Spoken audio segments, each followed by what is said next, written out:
ৰঙিয়াৰ কেন্দুকুনাত ব্যৱসায়ী সন্থাৰ উদ্যোগত দীপান্বিতা মহোৎসৱৰ সোণালী জয়ন্তী বৰ্ষৰ সফল সামৰণি। ৰঙিয়াৰ কেন্দুকুনাত ব্যৱসায়ী সন্থাৰ উদ্যোগত দুদিনীয়াকৈ অনুষ্ঠিত দীপান্বিতা মহোৎসৱৰ সোণালী জয়ন্তী বৰ্ষৰ যোৱা নিশা সফল সামৰণি। কেন্দুকুনা ব্যৱসায়ী সন্থাৰ সভাপতি গিৰীশ কলিতা আৰু সম্পাদক ইক্ৰাম খানৰ তত্বাৱধানত ৰূপায়িত মহোৎসৱৰ কাৰ্যসূচী হিচাপে দ্বিতীয় নিশা ৰূপায়ণ কৰা হয় সাংস্কৃতিক কাৰ্যসূচী। আনহাতে সন্ধিয়াৰ ভাগত ৰূপায়ণ কৰা হয় বঁটা বিতৰণী অনুষ্ঠান। বঁটা বিতৰণ কৰে বিশিষ্ট সমাজসেৱক প্ৰশান্ত মহন্ত, ধৰ্মেশ্বৰ বৰ্মন, সত্যব্ৰত কলিতা, ভুৱনেশ্বৰ লহকৰৰ লগতে অতিৰিক্ত আৰক্ষী অধীক্ষক পৰীক্ষিত গগৈ, আব্দুল মালিক দেৱান, উমেশ কলিতা প্ৰমুখ্যে বিশিষ্ট ব্যক্তিসকলে। মহোৎসৱ উপলক্ষে অঞ্চলটোত ব্যাপক উৎসাহ উদ্দীপনাই বিৰাজ কৰা পৰিলক্ষিত হয়। দীপাৱলী উদযাপন কৰিছিলে, সেই অনুষ্ঠানটোক মোক নিমন্ত্ৰণ জনাইছিলে, তাতে আহিছিলোঁ আমি সকলোৱে। আমাৰ যিসকল আমাৰ নেতৃস্থানীয় ব্যক্তি আছে কেন্দ্ৰকুনাৰ, তেখেতসকলক লৈ মই এতিয়ালৈ আজি আহিছোঁ। সন্থাৰ সৌজন্যত দুদিনীয়া বৰ্ণাঢ্য কাৰ্যসূচীৰে দীপান্বিতাৰ সোণালী জয়ন্তী উদযাপন কৰা হৈছে আৰু এই উদযাপনৰ লগত সংগতি ৰাখি ইয়াত বৰ্ণাঢ্য কাৰ্যসূচী। প্ৰথম দিনা ইয়াতে আমাৰ প্ৰয়াত শিল্পী জুবিন গাৰ্গ আৰু শতবৰ্ষ চলি আছে আমাৰ প্ৰয়াত শিল্পী ভূপেন হাজৰিকা, দুয়োগৰাকীক আমি শ্ৰদ্ধাঞ্জলি জ্ঞাপন কৰাৰ কাৰণে ইয়াতে ব্যৱস্থা কৰিছোঁ আৰু উদযাপন কমিটিয়ে কৰিছে এইটো।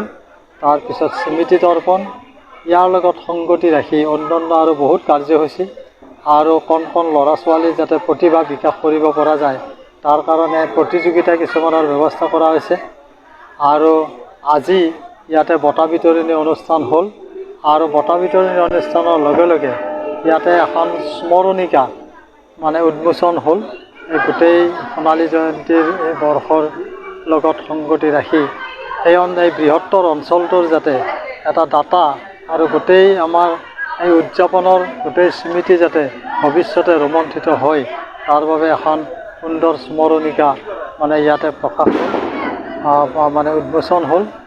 তাৰ লগে লগে ইয়াত বিশিষ্ট ব্যক্তিৰ আগমন হৈছে আৰু ইয়াত জাতি বৰ্ণ ধৰ্ম নিৰ্বিশেষে হিন্দু মুছলমান উভয়ে লগ হৈ ইয়াত এই উদযাপনৰ লগত সক্ৰিয়ভাৱে সকলো জড়িত আছে আৰু এটা সমন্বয়ৰ ক্ষেত্ৰ হিচাপে ইয়াত পৰিগণিত হৈছে। এই ধৰণে আমি ঐক্যবদ্ধ হৈ সকলো জাতি বৰ্ণ নিৰ্বিশেষে এই ধৰণৰ যদি অনুষ্ঠান আমি কৰি যাব পাৰোঁ তেতিয়াহ'লে আমাৰ সমাজখনত এটা শান্তি শৃংখলা আৰু এটা সমন্বয় স্থাপন হ'ব।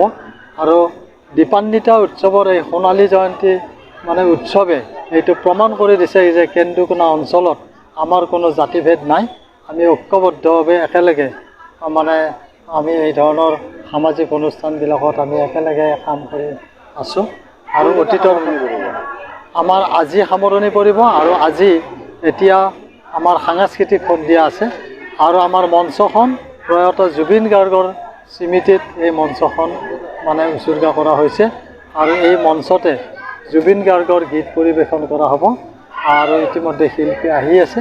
গতিকে বৰ্ণাঢ্য কাৰ্যসূচী আৰু সকলো কাৰ্যসূচী সফল হৈছে। এতিয়া শেষৰটো কাৰ্যসূচী আছে আমাৰ সাংস্কৃতিক সন্ধিয়া। আমি আশা কৰিছোঁ এই সাংস্কৃতিক সন্ধিয়াৰো সফল সমাপ্তি হ'ব আৰু ইতিমধ্যে মানুহৰ আগমন হৈছে এই সাংস্কৃতিক সন্ধিয়ালৈ। গতিকে আমি আশা ৰাখিছোঁ এই শেষৰ অনুষ্ঠানটো সুকলমে পৰিচালনা হ'ব আৰু আমি আগৰ পৰাই দেখিছোঁ যে আৰম্ভণিৰ পৰা প্ৰতিটো অনুষ্ঠানে সকলোৰে সহায় সহযোগিতাত সফলমণ্ডিত হৈছে। বাইহাটা চাৰিআলিৰ পৰা জিতুমণি শৰ্মাৰ ৰিপৰ্ট, এনি লাইভ। খবৰ মানে এনি লাইভ 24/7 আৰু এনি লাইভ ডিজিটেল। যিকোনো খবৰৰ বাবে যোগাযোগ কৰক 9387734920 আমাৰ এই নম্বৰত।